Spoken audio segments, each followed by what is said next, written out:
Fellow EDC enthusiasts, I'm Diener. Welcome to the channel, Genetic Modified Viking. Today we're going to do an opening.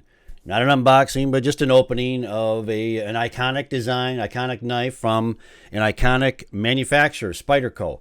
This is the Paramilitary 2. Now, I have to tell you, when I first got into the hobby, there was nothing about the Spyderco designs that I was attracted to. Some of the designs I liked, but specifically the Paramilitary 2. I mean, the shape, the looks of the whole thing, it's a bit crude. Their tagline is they design their knives in the dark, and I just didn't like the looks of the blade. I was hard to get over that. It looked like an animated bird beak. It just had a hard time getting over it. And I watched a lot of reviewers, and they gushed about what a freaking awesome knife it was. And so I had to get one. So I did. And my first one was this guy right here. This is a DLT exclusive. It is, I think, in crew wear.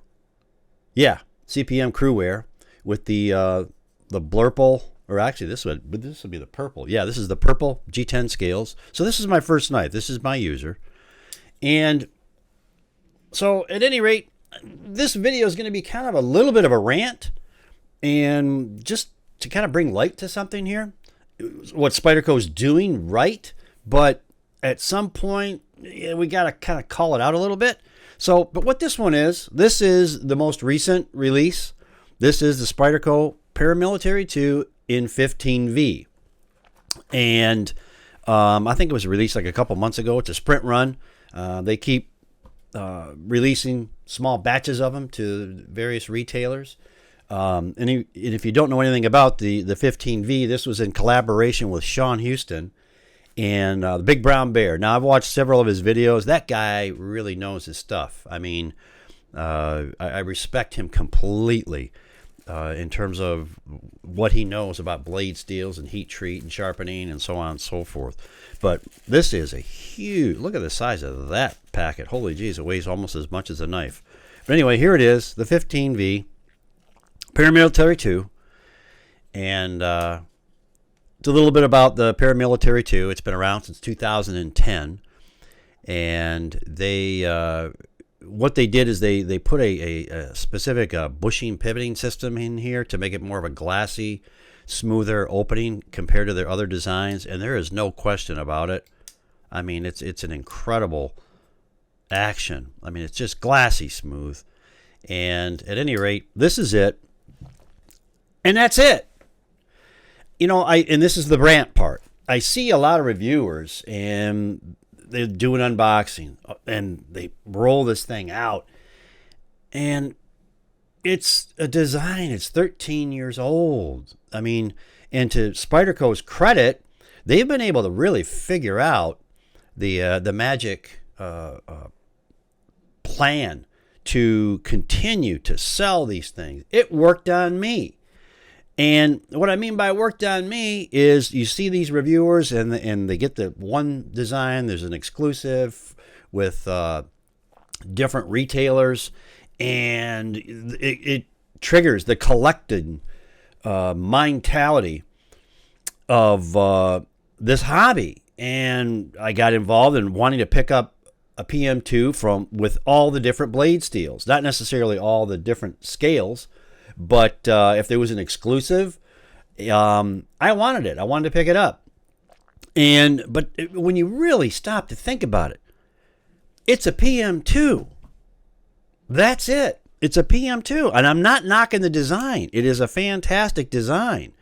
There's Sean's, the Big Brown Bear, his logo there. This makes it kind of unique in an unboxing because it's not just, the blade steel. It's another individual that got involved, so I can kind of appreciate this.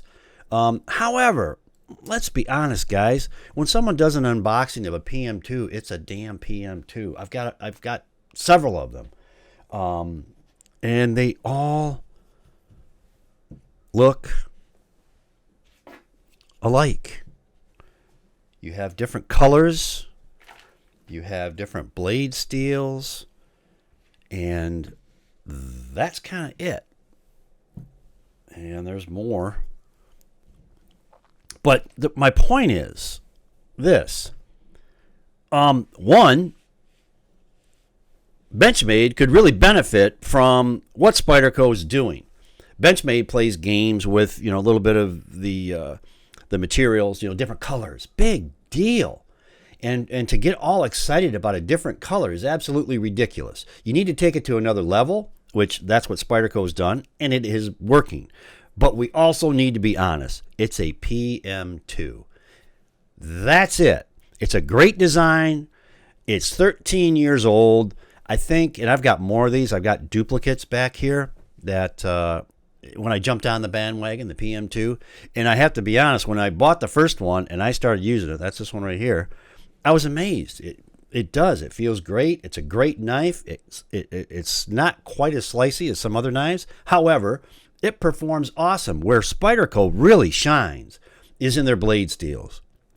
Without a doubt. Their blades, they nailed it down. They've had a few, duds in the past, but for the most part, they have it nailed down. So at any rate, it's a PM2.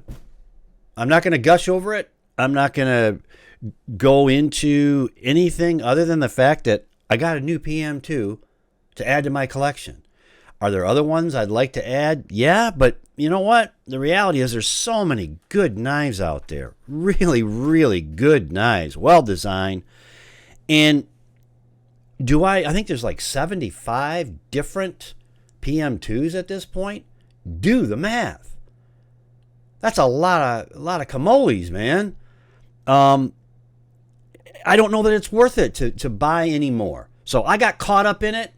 And I started buying the PM2 once I got the first one, and I saw all these other different, colors and exclusives and blade steels.